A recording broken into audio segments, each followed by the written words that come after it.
Hi, I'm Evan, and I just finished first grade. Now I'm gonna go to second grade. At Irving School. At Irving School. And I am Evan's dad, James Meredith, and today we're going to read a story. And this story is called The Tea Dragon Society. And it's written and illustrated by Katie O'Neill. The Tea Dragon Society. Written and illustrated by Katie O'Neill. Cool. Chapter 1. Spring. Once upon a time, blacksmiths were as important as magicians. They made tools for healers to cure the sick. Swords for adventurers to slay monsters. Shoes to shod the hooves of working animals. The world was forged in iron. Once upon a time, Greta, are you listening? Yes, Mama. Please pay attention. Shaping hot swords is dangerous work, even for those of us with goblin blood, as you well know. Sorry, I'll concentrate, I promise. You must wait for the exact right color. Do not let it get too hot, or the sword will become weak. And then strike. What does that mean? Then that's when you hit it because it's hot, and you hit the sword so that you're able to bend the sword in such a way so you can make it sharp. And now she looks a little confused. But she's watching her mom. Her mom is dipping it in, and she's doing all the cool work. And she says,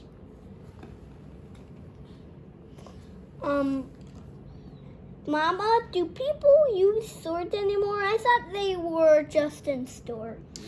not so much these days, but they are beautiful objects, and they have a history.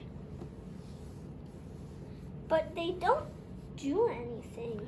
Is this a way of telling me you're not interested in learning blacksmithing? No, I am.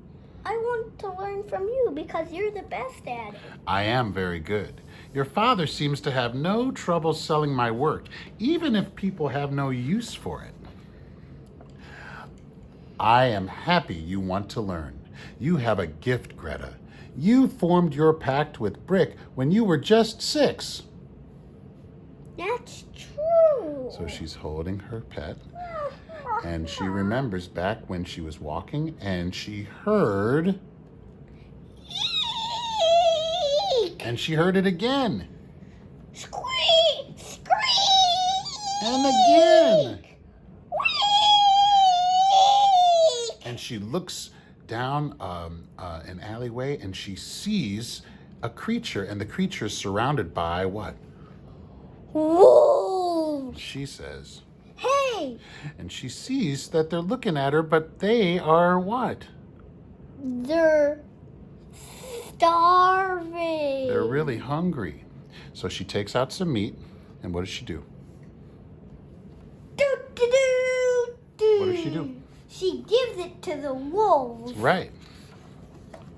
And she says, Mama's gonna be mad about the meat, but that's okay. No one deserves to starve. We'll be fine. I think your pride got hurt more than anything, huh? Greta, I saw blood on the doormat. Are you all right? I'm fine, Papa. The blood was from this little thing. She's doing better now. I don't know who she belongs to, though. She seems like she wouldn't survive on her own. Oh, I know her owner. You do? I sell him tea leaves from time to time. He only buys the very best. He's a peculiar fellow, but I expect he'd be very grateful if you returned his dragon. He runs a tea shop just out of town. His name is Ezekiel. So she goes to the tea shop and she says, Hello, I think I have your... Jasmine, I thought you were gone. I hope you've learned never to run off in the marketplace. Tea dragons are not the sturdiest creatures. You must be the one who took care of her. My deepest gratitude. And she says, She's beautiful. I've never heard of a tea dragon before. they're very rare and difficult to take care of, but they produce a wondrous tea. See the leaves on her horns? We gradually harvest them to make a special brew. And she says, Jasmine? tea dragons are usually mistrustful of strangers. They're a prized target for thieves.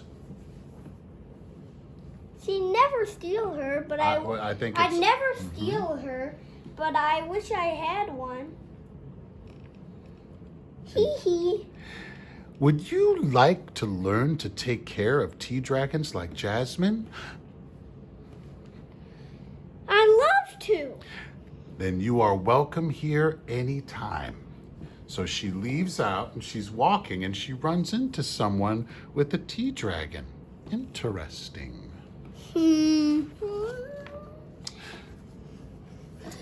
Are you learning to take care of tea dragons too? And this person is looking at her but not really speaking. So Your she face says, looks sad. I know. Ezekiel just invited me to learn with him. Is that your own tea dragon? She still seems a little shy. Now she's mad.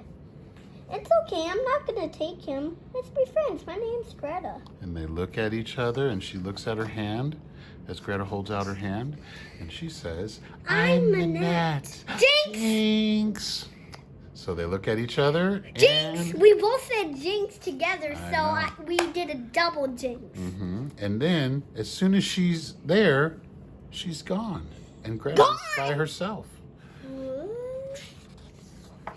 Chapter 2.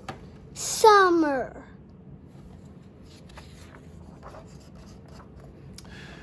So, meanwhile, Greta's still working hard on that iron, but it looks a little curvy. Her mom says, I used this technique to make a teapot once. A man commissioned it for someone named Ezekiel. Papa told me that you have met him. You know him too? We share a mutual admiration for our crafts.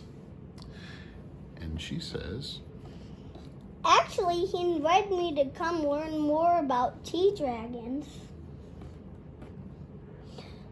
But that was over a month ago, and I've been too nervous to go.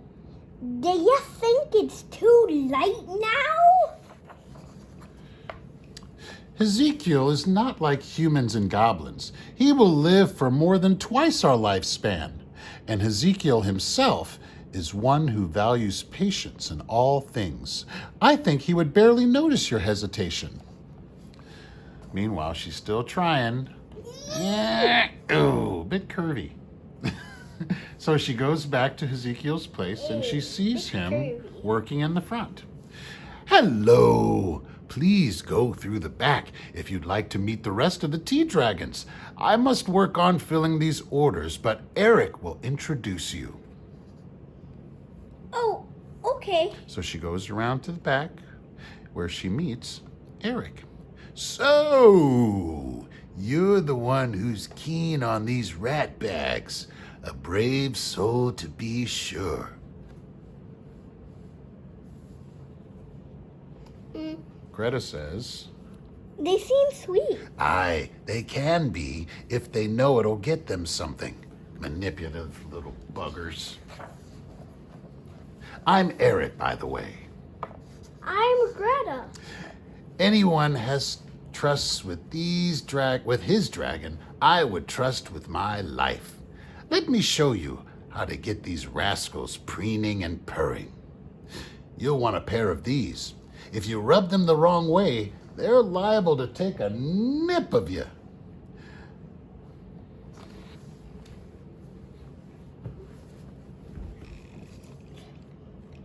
I can see why people don't really do this.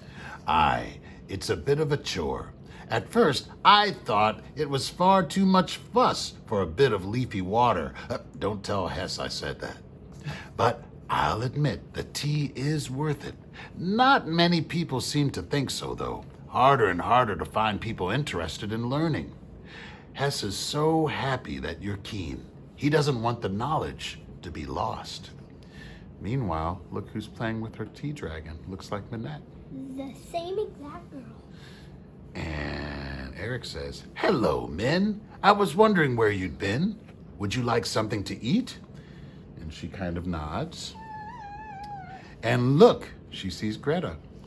"I just made leek and potato soup. I promise, it turned out better than the last time I tried."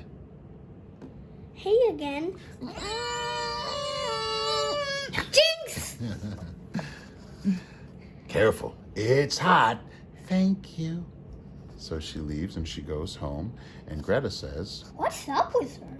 "Go spy Minette, though we haven't been able to find out much else about her. She turned up in town one day and didn't seem to have anywhere to go. Oh, she forgot her spoon." I can take it to her. And what happened over here, sometimes I get a bit confused. It's kind of like reading a comic book, this book. Where Yeah, you go it's one side it and then you is go a back to the comic other side. It is kind of a comic book. And earlier, she talks about how she turned up one day and didn't have anywhere to go. And Eric says, "Chamomile took such a liking to her that we offered her the tea house in the garden to nest up in. She's been here for a month or two." And that's when they find out about the spoon. And then Greta says she can take it to her. So she goes all the way to Minette's place in the garden. And she sees her there, and she's drinking tea without a spoon. And Greta says, You forgot this. I thought I'd bring it out to you. she looks at her, and Greta says, Thank you. "No," she says. Eric mentioned that you only came to town a few months ago. If you want, I could show you some of the secret places I like. She looks at her, and they look at each other, and they don't say anything. And Greta says, Never mind. Here's a spoon. she pets the little one, and Minette says, "I would like that." Jinx! Jinx, jinx. Jinx! Oh, you won that time. You won that time. You won And that Greta says, Great, I'll meet you here tomorrow afternoon. and so she leaves her for the day, and tomorrow afternoon comes, and there they are. They're walking around, and Greta says, Want to get a pastry? "I don't have any money." That's okay, I'll get two. "Thank you." No worries, you've really never been Wait, no worries. You've really never been here before? Have you ever left the tea shop? "No, I'm scared I'll forget the way back. Forget? When I was small, I was training to become a prophetess. I have the gift of future sight. At least I used to." What? Pretty cool. She's thinking back. Yeah. "I was told I had great power and a duty to use it. So every day I tried to see more and more, every future that could possibly exist." But her mind is starting to get so crazed because she has so much in her mind trying to see the future. So she says, "My mind was full to bursting. I burned out. To protect itself, my mind erased every memory I had, including the ones about me. Even now, I forget stuff easily. When you said, 'Hey again,' yesterday, I had already forgotten that we had met before. It's embarrassing and scary. Minette, if you ever get lost, I'll come and find you. I promise. Thank you, Greta. She's crying. Yeah, but she's also happy. She's met a real friend. Chapter 3. Autumn. Chapter 3. Autumn. There we go. What? Yeah. So they're all sitting there. Mm-hmm. Looks like Eric, Greta, and Ezekiel. And they're teaching, it looks like they're teaching Greta how to get the leaves from the tea dragon. And she says... By not hurting them. Mm-hmm. This is kind of relaxing when they aren't trying to bite your fingers off. That's a good way to put it. That should have been our slogan. Slogan? What's the slogan? It's kind of a saying that you give to help people identify or know what your company does, right? So there's some delivery mail companies and their slogan would be, "We deliver for you." So that's kind of their slogan. So whenever you hear that phrase, it always makes you think of that company. And so they're talking about a slogan for their company. And Ezekiel says, "There was once a tea dragon society. Eric and I didn't start it. Nobody remembers who did. Sadly, we are the only remaining members. We found each other through our tea dragons. Everyone else in this photograph is either unable to care for them any longer or has passed away." This picture right here. So she's looking kind of concerned. And they're kind of sad as they think about those people who have passed. And Greta says, Didn't anyone else join? "People seem to live at a different pace now. Tea dragon tea is a wonderful thing, but it takes a long time to make. Back when everything took longer to make, perhaps that didn't matter. Sadly, the art is fading."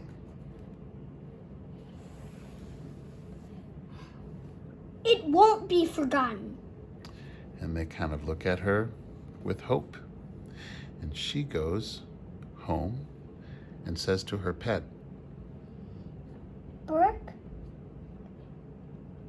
do you think anyone else our age is learning blacksmithing? Brick is kind of quiet, doesn't really know what to say. Meanwhile, they're at home and it looks like some cooking is going on. Looks like some cooking's going on. Whoa!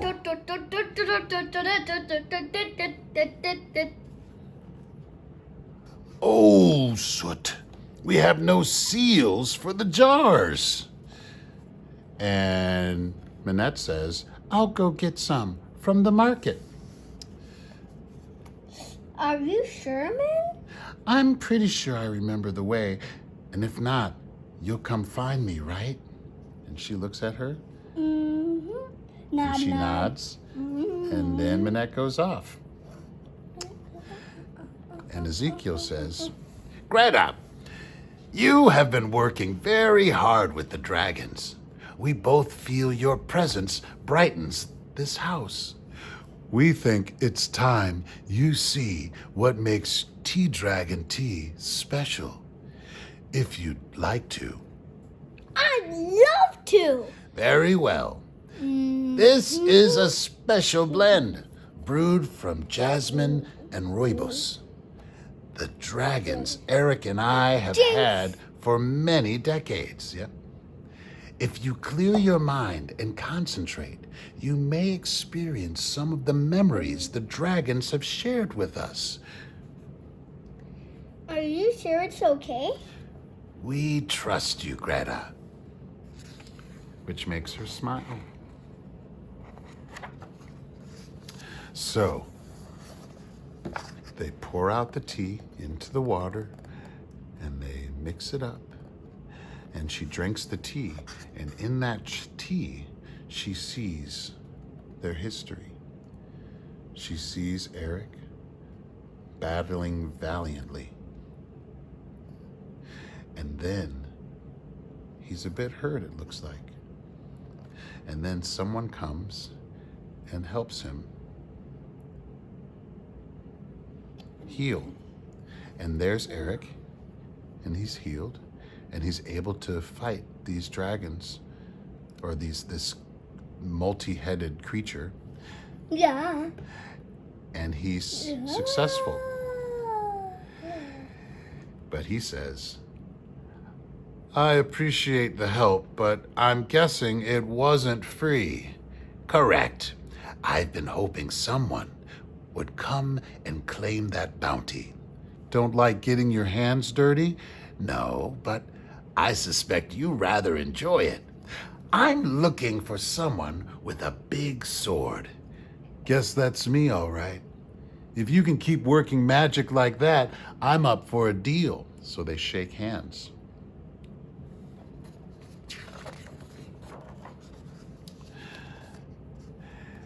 And you can see how their friendship grows over time. Friendship grows and You see? grows and grows and and grows. grows and grows. You see that? And now here they are, and they're And just kind of grows. hanging out in the spring. And Ezekiel says, not bad. Could be better, though. I heard a whisper of a bounty to end all bounties. I reckon we could take it, Hess. We're stronger together. I suppose it's worth a try. And now, look, they come up against a really, really big enemy.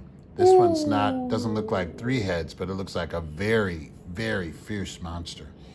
Yeah, even bigger than the last one. And it looks like Eric's having a really tough time. And Ezekiel says, the spell is almost ready, Eric. And Eric says, got it. But just before he can get him the spell, this animal gets Eric in the back and makes him fall.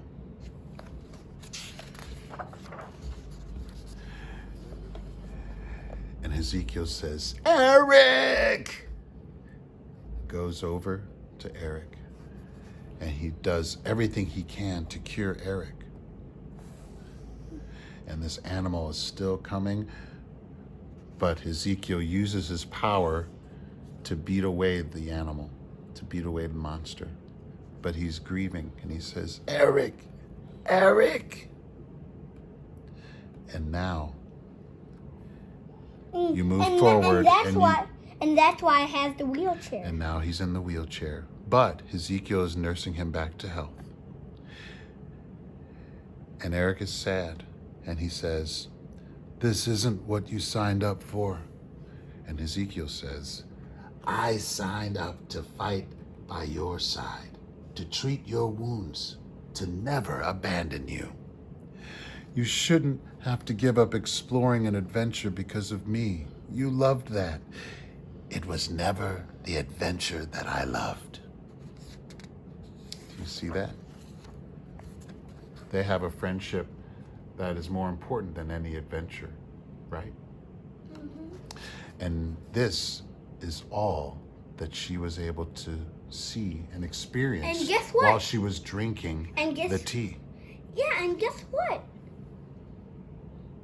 If she drinks the tea, she'll think her powers are back again.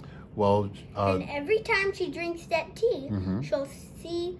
I think every time they drink that tea, that's just one of the adventures. I think they'll see way more adventures. That's true, but only by sharing in the tea together and sharing the experience of drinking that tea. So Ezekiel says, those were good days, adventuring about with a big idiot and his sword. Yeah. But running this tea house turned into an adventure of its own. Come on, Chamomile. I'm sure it's this way. Remember where she went? She went to the market. And she might get lost. She's a bit nervous. But Greta says, I knew you'd get back on your own. Did I? The road out to the tea house is just around that corner. Oh, you're almost there. So let's move out of the way so that everyone can see the story. I'm so glad. I was pretty certain I had it, but it's strange, you know?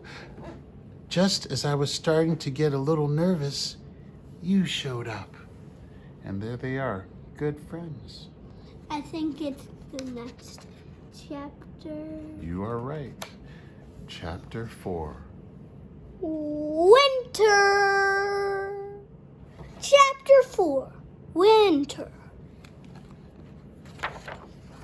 And it is winter. And they're staying warm and having some warm tea and sitting together.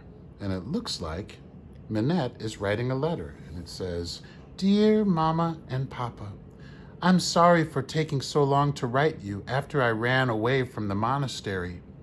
I want to find out who I am when I don't have my gift anymore and what I want to do. I can only do this by myself, but I'm not alone. I have many good people looking after me and will be home as soon as I'm ready.